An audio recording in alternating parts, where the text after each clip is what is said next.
Thank you so much to the ranking member and again to the mayor for calling this. But let me be clear. Donald Trump is running the most openly racist immigration regime in modern American history.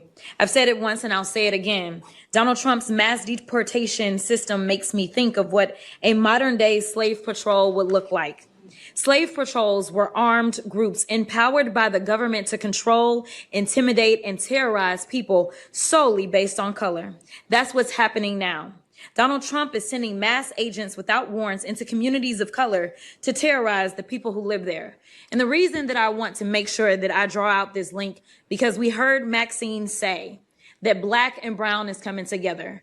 I want to be clear about this. This should not just be the immigrant community. This should be all of us united, because we know united we stand, divided we fall. And unfortunately, this last election, we allowed ourselves to be divided. Now, Ms. Velez, it's my understanding that you were detained by federal agents while you were on your way to work. Is that correct? Did any of these agents present you with a warrant? No. An explanation? No. Did they do anything other than illegally detain and arrest you? Yeah. Did they even identify themselves? No, they did not. Okay. Donald Trump has created an environment where these agents believe they are above the law.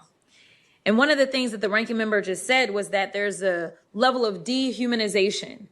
It is in that dehumanization, whether we are talking about the language they use to describe human beings, or whether we talk about the fact that they don't feel as if certain people are entitled to their constitutional rights. That is why Ms. Velez, unfortunately, was denied her constitutional rights, which we know she was supposed to enjoy in, just like those in our immigrant community. But this isn't just that this is the most openly racist immigration regime in modern day history.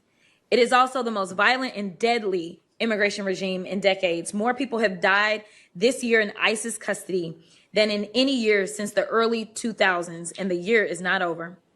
Ms. Kozlowski, talk to me about the disturbing reports of unsanitary and inhumane conditions, which are partly responsible for the increase in deaths at the federal detention facilities.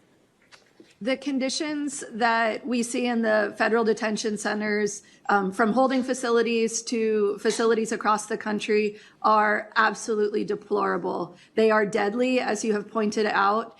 But we see conditions where people are denied medical care, where people are harmed while in custody, where people are held incommunicado from their families.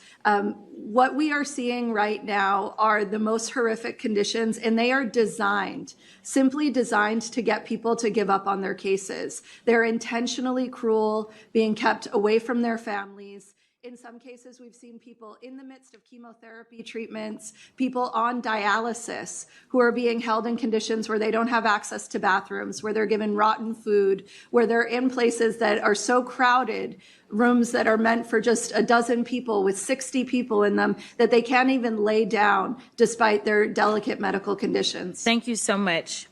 Listen, Donald Trump has dehumanized people of color for decades. I want y'all to understand this is who he is. This is an actual feature of what it is to be Donald Trump instead of a flaw. He demanded the execution of innocent Black boys. He has been sued many times for racial discrimination. He called African nations shithole countries. He said that, quote, immigrants poison the blood of our country. And he's repeatedly refused to denounce white supremacy. In fact, he's hired many white supremacists to work in this administration. And now they're carrying out this racist and violent mass deportation, and it is destroying our country. LA, we stand with you, and we stand with the rest of this country. Thank you so much.